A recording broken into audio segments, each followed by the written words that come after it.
And just to pick up actually from where the last speaker left off, in terms of the huge potential, I completely agree with them, the huge potential for rail in this country, for passenger services, but especially for freight.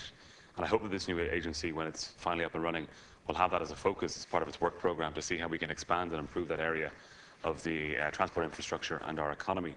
I very much welcome the bill. I think it's an important piece of legislation that furthers our reform programme in terms of rationalising two-state agencies, finding greater efficiencies, and ultimately reducing the size of the state, which is to be welcomed. Part of the rationale behind this merger is the reduced capital investment programme that we've seen in the past number of years.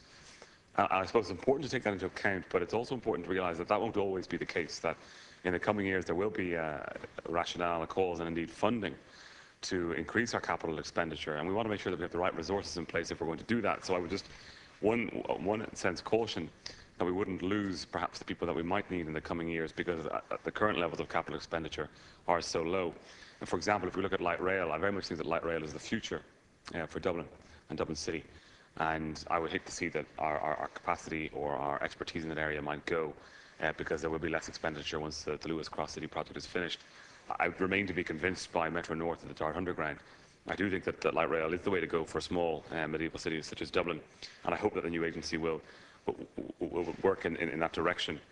As the merger is taking place at the moment and when it's completed, I expect that we'll see a reduction in staff numbers from bringing two agencies together because they'll be able to find efficiencies and resources, and they'll be able to remove certain duplications that would have been there if there were no redundancies. Those redundancies are, of course, being offered on a voluntary basis, but it'll be interesting to see the actual final figure in this new agency after the merger has taken place, and I hope it's that the figure of staff then employed reflects the actual needs of the agency.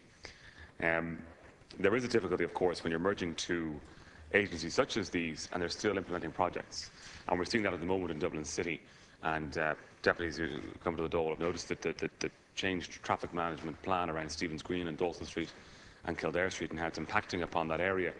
This is an excellent project, and the Minister is absolutely right to proceed with it. It's going to be very important for Dublin City and for all the businesses and the people who come to the city, as well as tourists. It's important that we maintain a strong communications plan throughout with the local businesses so that they are aware of the phasing for this project, because it is happening over a number of years and it is having a big impact on the local area around the city. Equally important is that we keep the message to the public that the city is open for business. And despite these improvement works, which will bring very big improvements in the future, that today and tomorrow and for the coming 2 years, the city is open for business. Dublin City Centre is a place to come, to eat and drink, to meet people, to do tourist activities, to shop, and all of the things that you can do in the city today, and that will continue. In relation to other aspects of the bill that deal with collection of tolls, in Dublin City we'll see that the East Link will move into the ownership of Dublin City Council soon enough, and there will be a question then over maintaining the toll rate for people crossing the Liffey.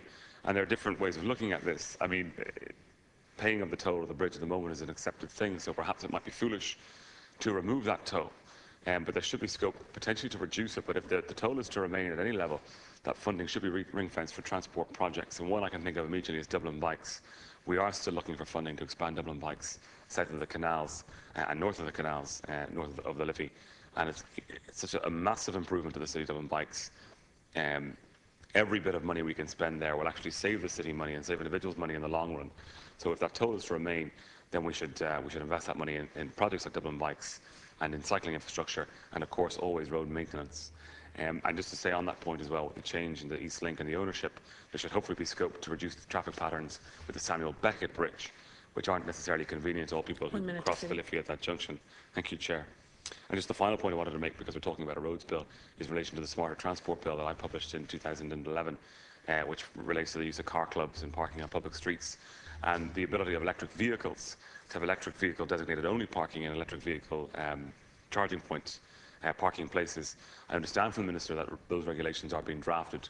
It would be excellent if they could be expedited and be in place as quickly as possible, because we are seeing more electric vehicle charging points around the city. Those spaces are being blocked by people who don't have electric vehicles, which is a waste of infrastructure.